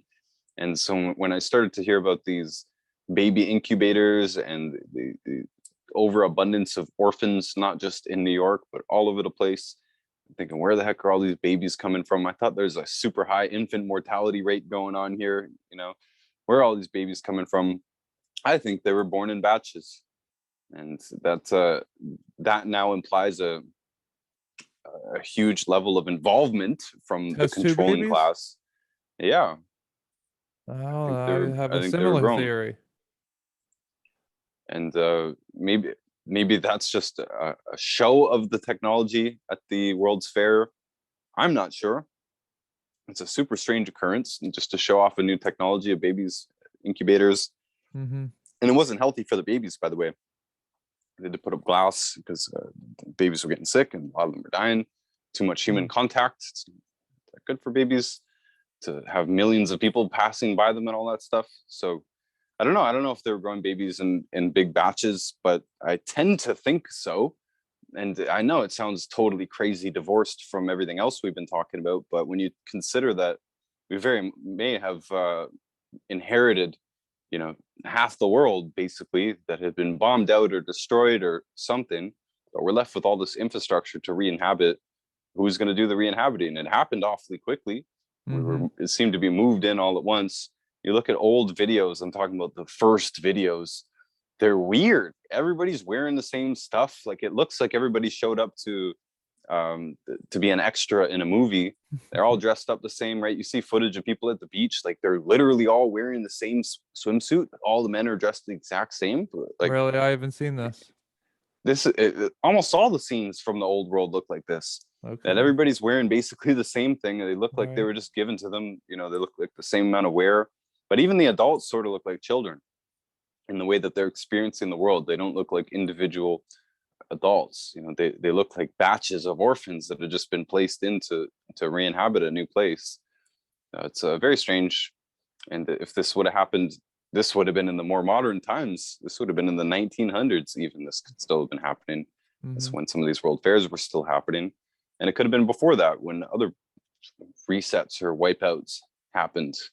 Right. I don't like this theory that much, because it does imply so much hands-on work by whoever the controllers are. Now we're talking about breeding humans in order to move them into places. Well, that's biblical. And not only biblical, but H.P. Blavatsky and Hitler talked about the Great Race.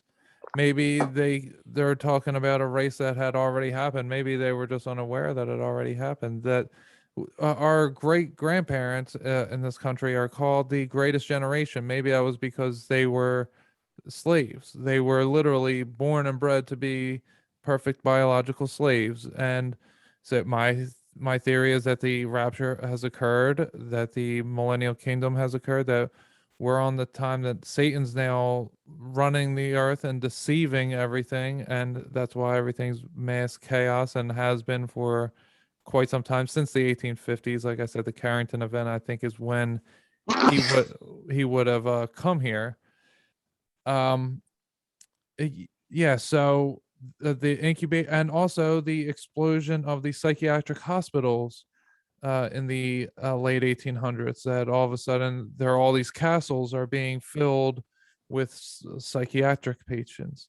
And it's the same thing where you find the different churches, and there's all sorts of buildings, and they don't have bathrooms, which is very odd, that you wouldn't have buildings with bathrooms. They didn't have any kind of AC or heating, which again, maybe they had a different technology, but it's still very odd.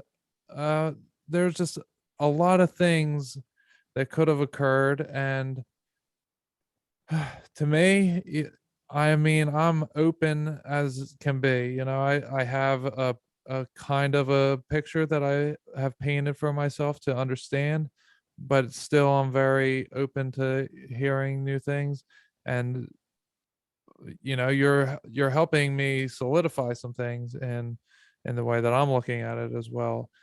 I do think the test to baby type of idea of having babies in bunches, like I was saying earlier, they tell us that it appears to us that there wasn't that many people that long ago. Like we say there's 7.8 billion people now, but in the 1900s, if you were to say like there's 7 billion people in the world, like I don't believe that.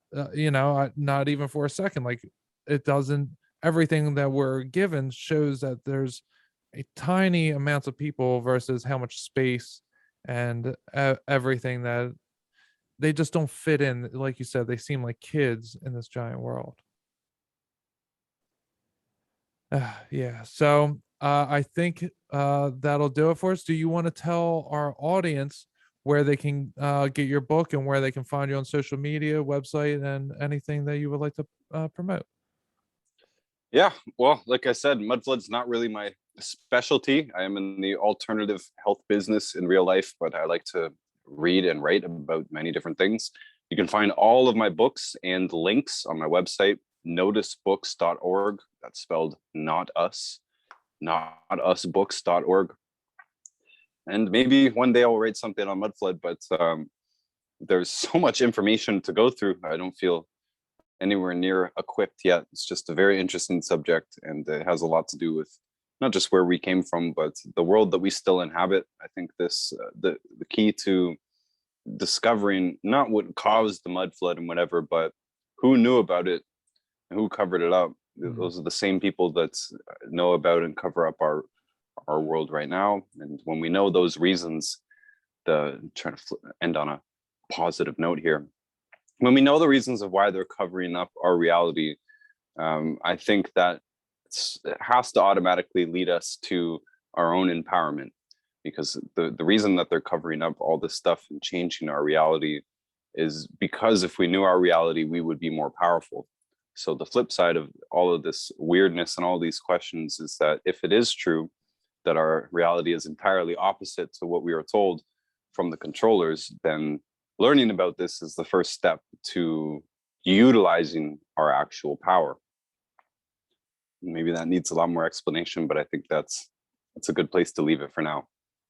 All right. I do like to end all my most of my interviews with asking the guests how they like to ground themselves. And covering things like this, you can get black-pilled very easily, that you can think that there's no hope, that it just happens over and over again. So when you're going down a rabbit hole like this, or someone just had their mind completely blown that giants and Jesus were around only a few hundred years ago, what's something that you go to help ground yourself and make yourself okay mentally and emotionally and spiritually? Well, tell you the truth, when I first started this whole reading journey and discovering, even before conspiracies, I was an atheist, so I believed that we were a ball in space, evolved from mold, basically. My point with that is that it was a pretty hopeless, meaningless existence when I was an atheist. So I was actually coming into a lot of this conspiracy stuff and realizing that the world isn't the way that we've been sold. That actually was grounding in itself, because it realized this world might very well have a purpose.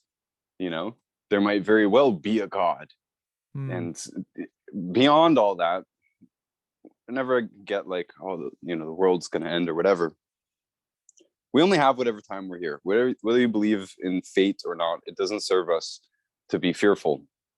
Most of the propaganda campaign and all this fake history and everything, a lot of this just paints a bleak, hopeless world, when it's quite the opposite of that. And we don't need to get caught up in the evil of this world. You can just turn off of it. You know, I literally, I'm looking at a painting. That's what I do. I just got off the road. What am I looking forward to doing? Just painting a picture. You know, and everybody's got those simple things, eating dinner with your family, you know, cooking a meal, just enjoying it, you know, enjoying the moment here that we're actually living in. I know this sounds like the cheesiest, most hippie thing to really say, but it's true. We can easily get overwhelmed with, you know, these controllers and whatever craziness is happening in this world or in the past of this world. It's so easy to get caught up in that, but that's not our reality. Our reality is what's right in front of us. It's the breath that we can feel going in and out of our nose. You know, it's this is our actual life. It's too easy to get caught up in everything else that's going on. And we have to realize that this study of history and everything, it is interesting, but it's not our reality. Our reality is what we make of it, quite literally. So whatever you have in your life that you do love and you love doing, and that's all you have to realize, that that's what's important, and just stay there. Doesn't mean ignore history, you know, look into any of this stuff. Just don't let it take away from your reality, right? If the mainstream media, if they're part of their purpose is to take away from your reality, don't do that to yourself, right? Truth can do that to some people. It can make them feel more alienated, but whatever you cared about before is still the same thing. To me, that's what really matters. That is an excellent answer, my friend. That is a great way to end this. I want you to hold on for a second, but we're going to say goodbye to our audience. Goodbye, everybody. We will talk to you later.